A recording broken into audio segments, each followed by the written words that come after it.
What's up mga kalabs? Pupunta kami sa Molobolo Spring.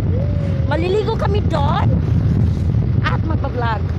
So, ngayon ang content namin ay Molobolo Spring Tour.